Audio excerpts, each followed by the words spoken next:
Good afternoon, good morning, good evening, everybody. It is Saturday, January 20th, and you know what that means. It is time for the High Risk Wrestling Podcast. I am your host, bringing in that new era of professional wrestling, Jeremy Pearson. You know you can check me out on the socials, Charismatic Creations on Facebook and YouTube, Charismatic_Creations52 on Instagram, and of course the 215. And we got coffee, we got Patreon and Wix site. It's almost here. It should be up and ready by the end of the month. I was a little under the weather Thursday, so there was no Reddit content. So we're going to do double Reddit content next week. And as for today's show, we're going to do the wrestlers to look out for. My wrestlers that I'm looking out for in 2024. But for now, you know what's next. So just go on and hit my music.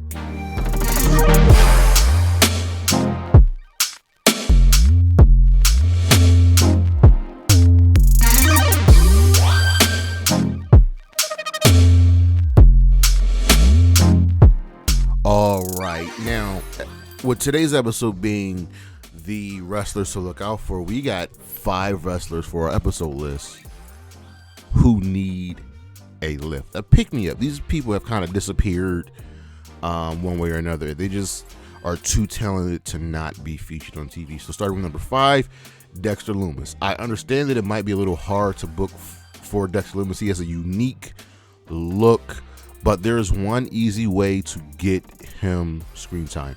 Just pair him up with his kayfabe wife, Indy Hartwell. Reform the way. The faction is there. Johnny Gargano, Tommaso Ciampa, Indy Hartwell, Candice LeRae, Dexter Lumis. There is your faction, and the WWE needs more factions. Dexter Lumis, when he first came back, looked pretty good. It was used very, very well, and they just stopped using him. He's not hurt. Just book him. It works. Trust me, it can work. Number 4, Scorpio Sky. Now this one is tough because for some reason Scorpio Sky keeps getting injured. He's injury prone. He came back in the middle of last year and then got hurt again.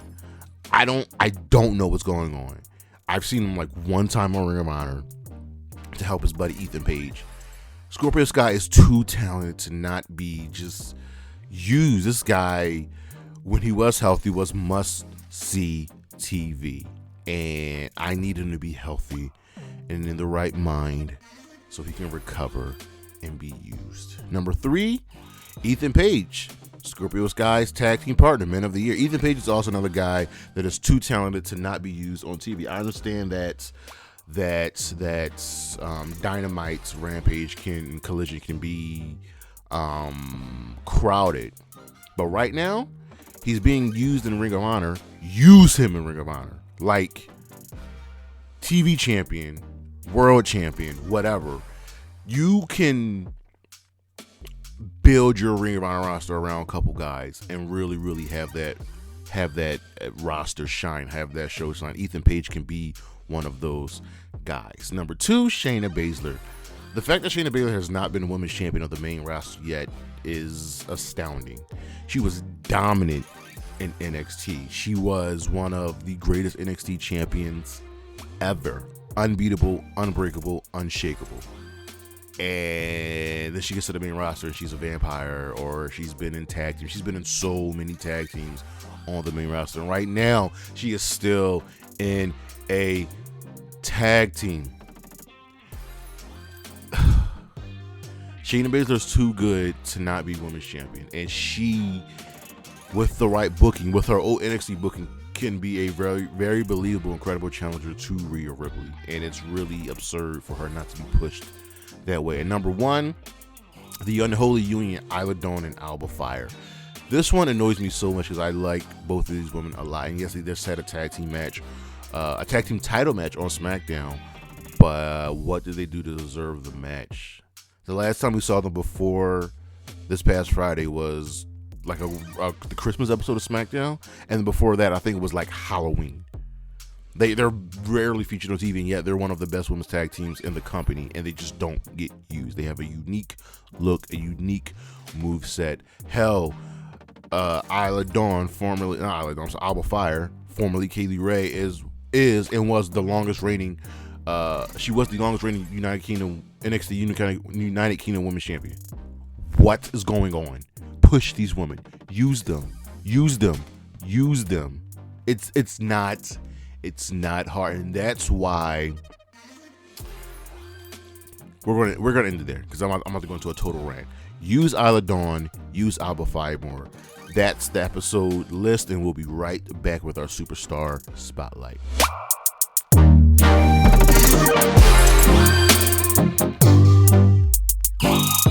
All right, everybody. Today's spotlight shines brightly on one Jack Perry. Now, if you didn't see last weekend, he made his debut for New Japan at their Battle in the Valley events, and he attacked, I forget who he attacked, but he essentially ripped up his TNA. There was a lot of wrestling on last weekend. He ripped up his AEW contract, and he will be working with New Japan going forward. Now, obviously, he's still under contract to AEW. This is all part of a storyline, but this will work for him in the long run.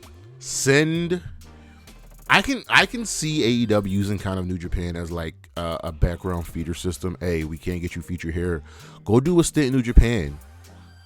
Jack Perry, go over here, build your character, work on your in-ring skills that you're already good at, but you can get better and go work with some of the best in the world and then come back to AEW ready and recharge.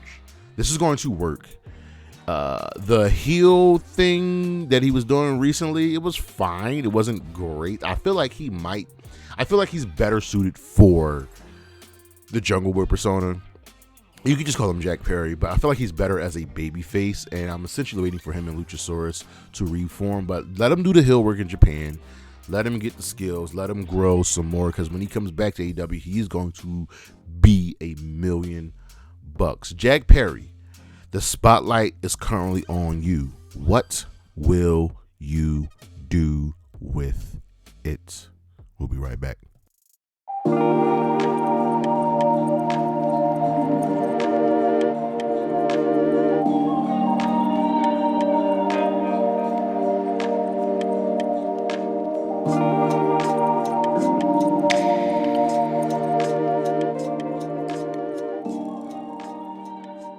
All right, this month has kind of been the preview month for the year, and what we have today is simple. These are the wrestlers that I am looking forward to, or I'm expecting something more. I'm looking forward to them getting a push. They're going to be on your radar this year, and we're going to break it down from tag teams, factions, women, men. Keep it nice and simple. So without further ado, these are the wrestlers to look out for. We're going to start with tag teams, and the first tag team on the horizon is Private Party.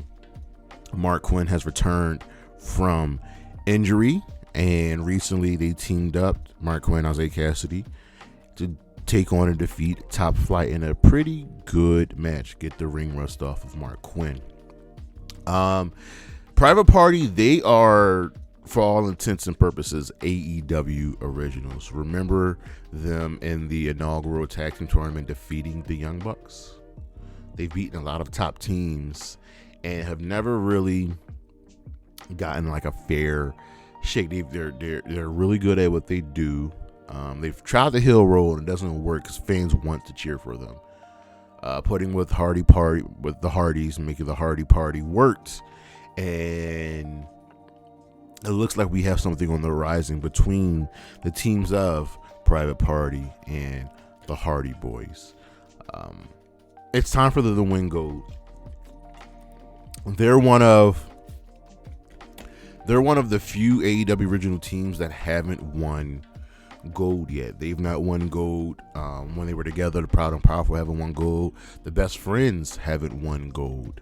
And we've got to change that. And I think there's a chance that Private Party will win gold this year. Another tag team to look out for is the current WWE Women's Tag Team Champions, Katana Chance, Kaden Carter. They are the best women's tag team in all of the WWE. They have been teaming together for years now. They have tag team moves. They have combination moves. Even though they're smaller than a lot of the other women, their skills together work. When they team up, I wholeheartedly expect them to win most of their matches because they are a team. Now, they are defending the championships again this week against another team on this list, but I'm leaning to this with the idea that Katana Chance and Kayden Carter will be the focus of the women's tag team division in the WWE for the year, because they can go with anybody, whether it's the smaller wrestlers or the bigger wrestlers, the faster wrestlers or the slower wrestlers. They just work really, really well together. And Katana and Kayden can really anchor this women's tag team division. When was the last time we had a true dominant women's tag team? I was really hoping it was going to be Ronda and Shayna, but it wasn't. It's time to get a historical reign for the women's tag team division, and I think Katana and Kayden can do that. Another tag team to be on the lookout for are former women's tag team champions. That is the Kabuki Warriors, Asuka and Kairi Sane.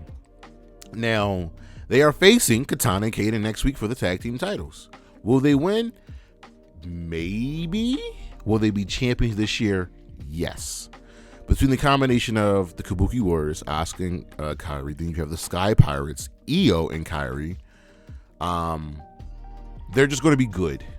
And I want this mainstream WWE audience to really understand and recognize just how good of a wrestler Kairi Sane is. Time and again, I've told people she's one of the best women's wrestlers on the planet. Period. Asuka has done everything in the WWE. Grand Slam champion, Royal Rumble winner, Elimination Chamber winner, Money in the Bank winner, all of it. It's time for her to really, really get her shine. And we got to make that happen. Over in TNA, the grizzled young veterans, formerly of the WWE and NXT, I don't know what else to say about the grizzled young veterans. They were really mistreated in the WWE, and I expect them sooner rather than later to become tag team champions in TNA.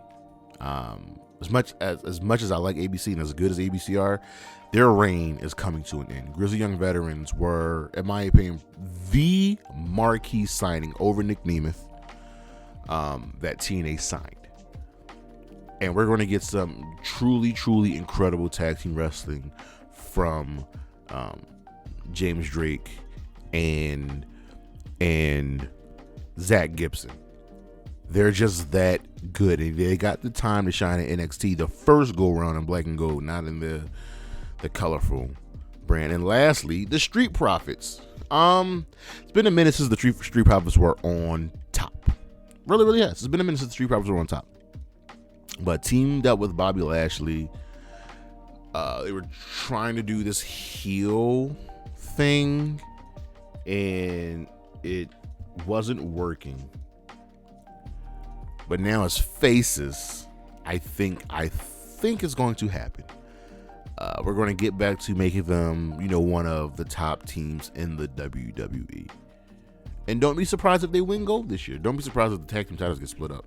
Honestly, there's enough tag teams on Raw and SmackDown where we don't need one set of champions anymore. But the Street Profits are going to be back on their way up, and just hopefully we get one of those legendary matches. Remember that legendary match they had against the Usos? Remember that? And did we fail to follow up with that? Yeah, we need that. Moving over to the factions, a faction that I am very skeptical of, as they just formed, is the Final Testament. Karrion Kross, Scarlett, the Authors of Pain, and the manager of the Authors of Pain. It's really drawing a blank right now. Sorry. But I'm skeptical because one, Karrion Kross is just a failure and a loser. He just is, ladies and gentlemen. He starts feuds and loses. He tells people TikTok and loses. He is a loser. AOP never really got their time to shine. So hopefully, maybe this time is different. Maybe this time they will get a chance to shine. The manager is Paul Ellering. So the Final Testament reformed, and they're going after another faction, and that would be the Pride, the team of Bobby Lashley and the Street Profits. Now, I'm fine with this feud. I kind of know what to expect from Bobby Lashley and the Street Profits. It's the Final Testament that I'm concerned about because this is new, and they have to win the feud, right? They kind of have to win the feud. And the Pride are new, but they're missing something, and that's where I think B-Fab is going to come in and join the Pride. Hell, I wouldn't be surprised if Ashante the Adonis joined the Pride. That would work. That would work. This is a make or break feud, honestly, for both of these factions. I need just a blood war between these two. If you give me that, if you give us that and just say, yo, go out there and just beat the holy hell out of each other, no matter who lose, we all win. And everyone will come out looking good. Then we have Bullet Club Gold. It's really weird to say a faction that was featured heavily last year, something to look out for, but with Jay White losing in the Continental Classic and Drew Strabo being injured, they had to take a step back. Now, Jay White and the Guns recently just won the Ring of Honor Trios Championships, and I think we're going to unify the Ring of Honor and AEW Trios Championships, which they should, because Ring of Honor doesn't need a Trios Championship. But I'm ready for the comedy. I'm ready for the amazing matches. I am ready for this team to get their just due. We know Jay White. Come on, man. Sold out Madison Square Garden. One of the biggest stars in New Japan. And the Guns get it. They get it. And they've just been putting in tremendous work. And then once Juice Robinson come back, I expect Bullet Club Gold to shoot for the moon and not miss. They're just going to be that much fun to watch. And this current friendship with the Acclaimed and Daddy Ass going after the Undisputed Kingdom. It's going to work. It's going to be something to keep us watching, to keep us interested. Then we have OTM, Out the Mud. First of all, what does out the mud mean? It means getting out of that muck, getting out of that grind, and being better. It means putting the work in. Out the mud feels right. I have my eye on them. So the team of Out the Mud featuring Scripps, Bronco Nima, and Lucian Price, up and comers, right? And they've got a look to them. They've got this kind of coolness to them. And I think they're adding Jada Parker to the group. And if that happens, I'm like, yeah, okay, Out the Mud. Give me that. Because we need more factions, and we need more factions with the women. And this can work. They've got a nice little collaboration. They can vibe off of each other, put in the work, grow up together, get in the ring together. They're going to be something special, something to look out for. In fact, lastly, the System, TNA, Moose, your current TNA World Champion, Brian Myers, Eddie Edwards, and Alicia Edwards. The System. They're about to run TNA, and they're going to be taking challenges from every side. Right now, their main goal is to protect Moose and make sure he stays champion.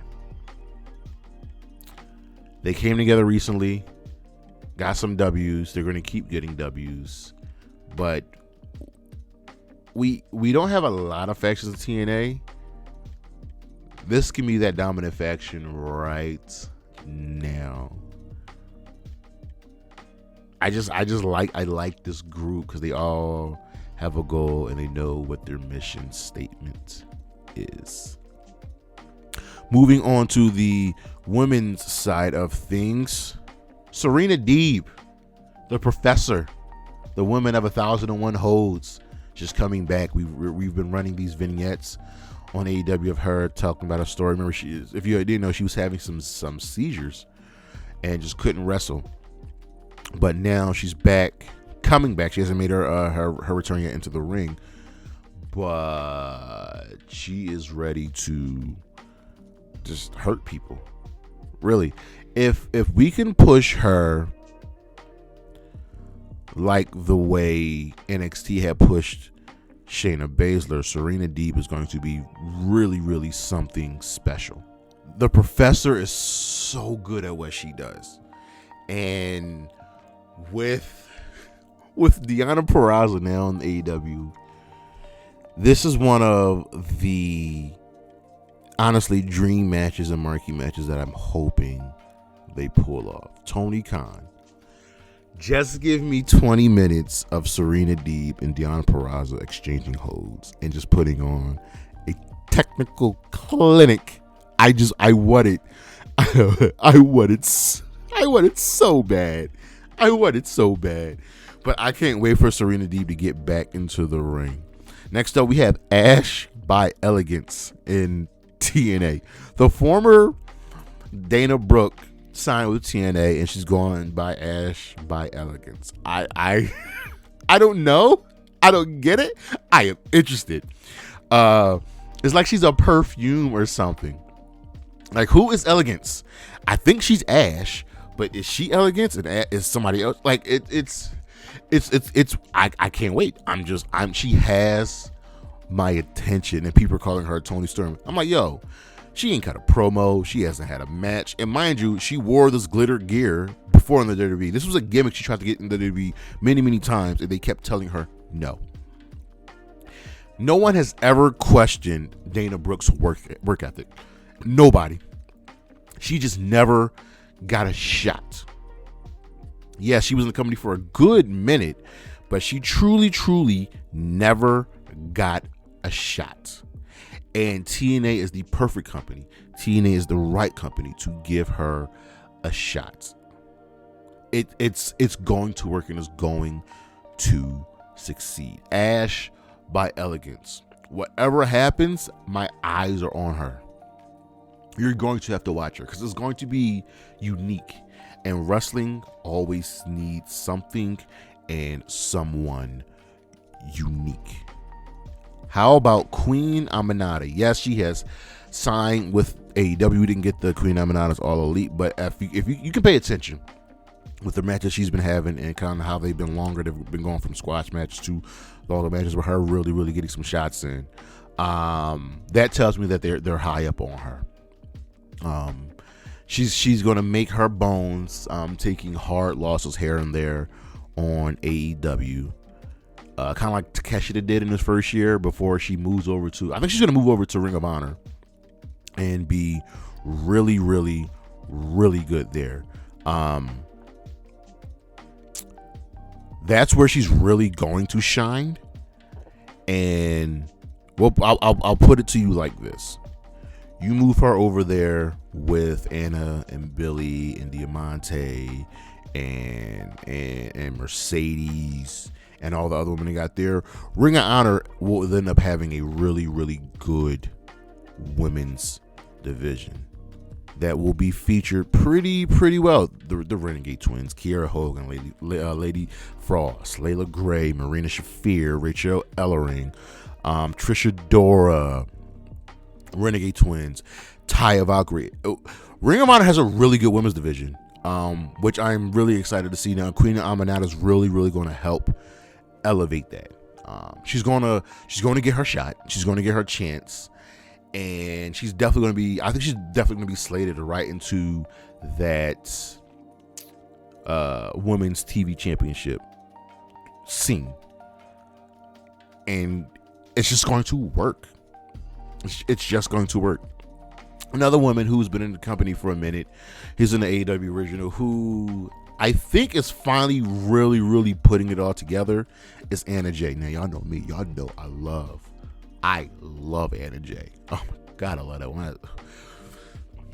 But she's getting matches recently. She's getting better in the ring, and she's starting to put it together. And now, somehow, some way, she's fallen into a feud with Ruby Soho and Saraya, because Saraya doesn't want to lose her tag team partner, so she put the blame on Anna Jay. This is good.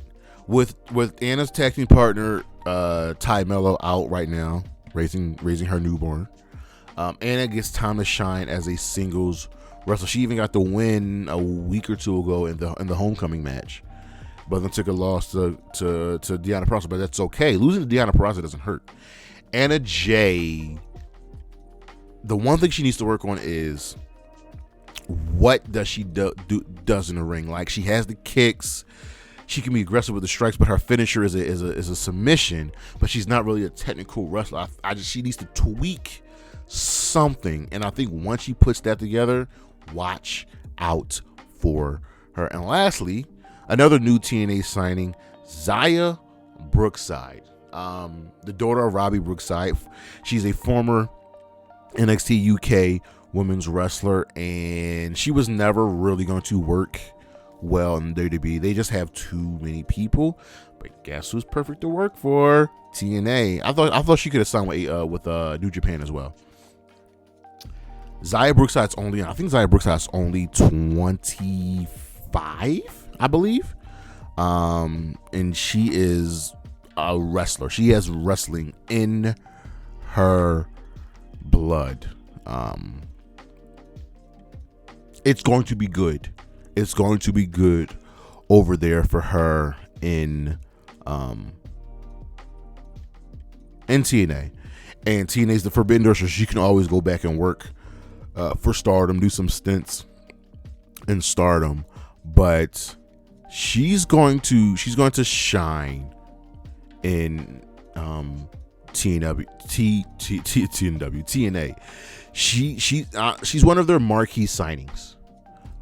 She was in the Women's Ultimate X match at Hard to Kill. So I'm expecting it to start out slowly for her, but eventually to pick up steam and kind of grow and get there, because her and Danny Luna are the two new signings that I think are going to really work out for them. And on to the men's side of things. Got a guy that just fought for the AEW World Championship, and that is Hook. Follow up. It is very simple. Do not waste what you just did with Hook. Don't waste it. Don't waste it. He's got a look. He's got something in the ring that works, and fans like him. Fans gravitate to him. Tony Khan has a thing where he kind of wastes momentum and doesn't know when to pull the trigger. Hook was never going to beat Samoa Joe. He just had to look good against Samoa Joe, and he did look good against Samoa Joe. So follow that up.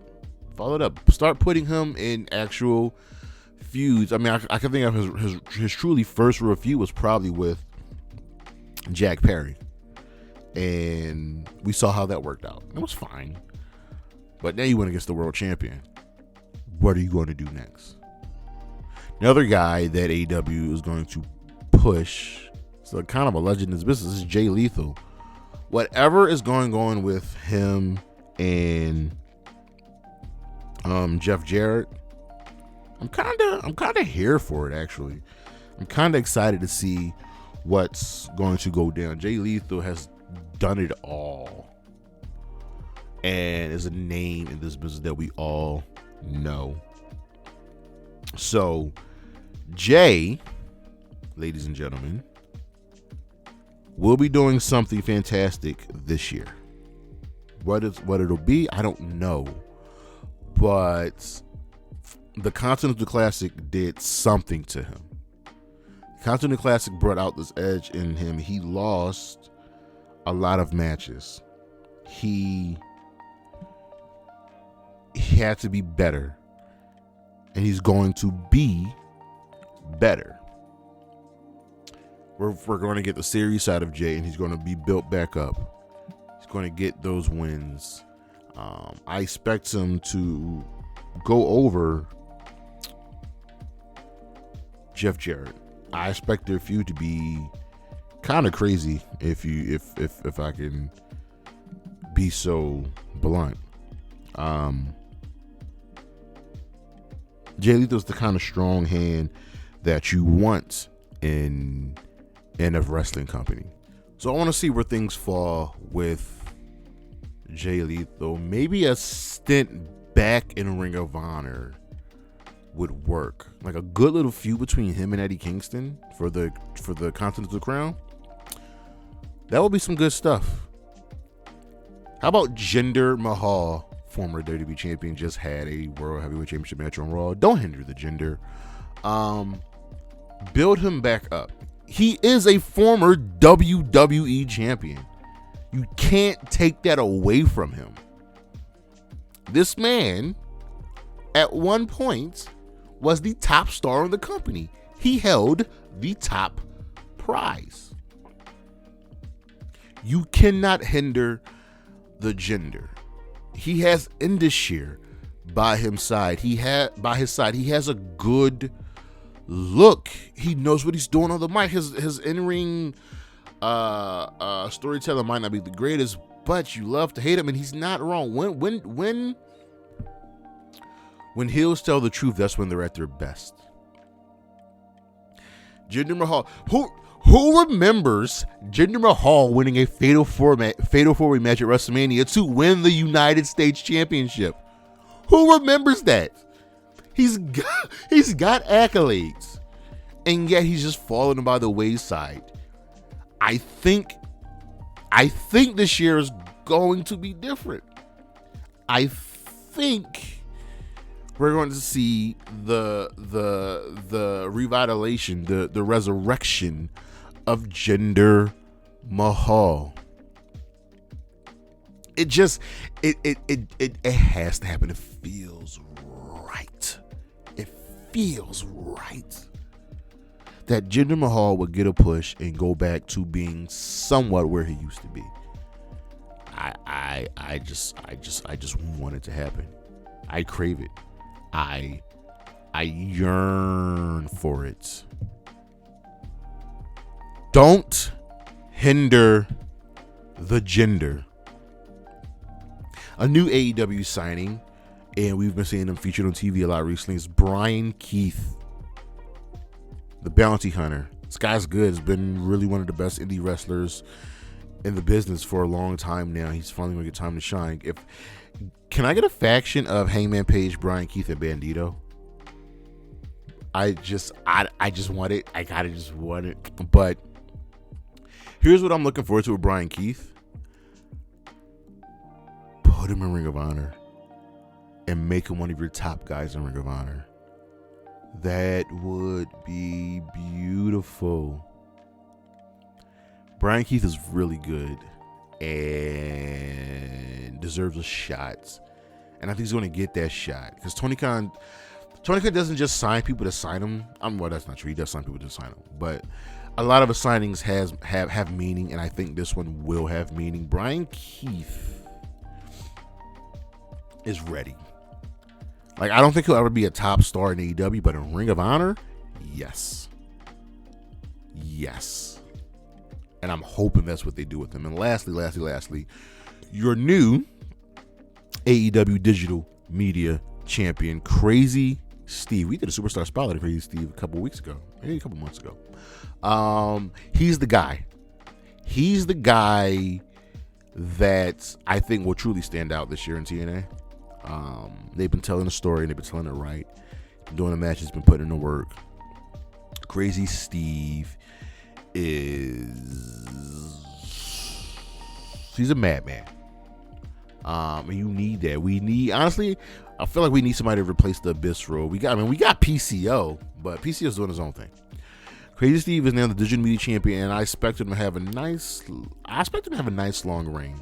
Or at the very least, kind of have like a Golem-like attachment to the Digital Media Championship.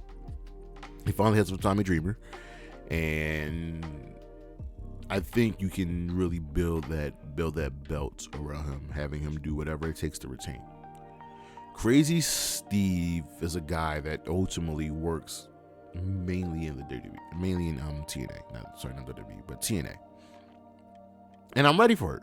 But ladies and gentlemen, that's the show. Those are the people, the wrestlers that I am looking forward to seeing do big things this year. Next week we've got our list of things to leave behind from 2023. We got Flashback Friday coming up. We got our Royal Rumble preview show next Saturday. And we got wrestling Reddit content. I'm gonna get that to you all. Don't forget to check out the socials. Charismatic Creations on Facebook and YouTube. Charismatic_Creations52 on Instagram. The 215 on Twitter. We got coffee. We got Patreon. We got the Wix site. A whole bunch of stuff coming. Got some movie and TV reviews coming up. So don't forget to check out the Facebook page, Instagram as well. I'm putting some stuff out there. And as always, Isla Dawn, Gigi Dolan, Anna J, Bailey, Willow Nightingale, Chris Statlander. Holla at your boy. Peace.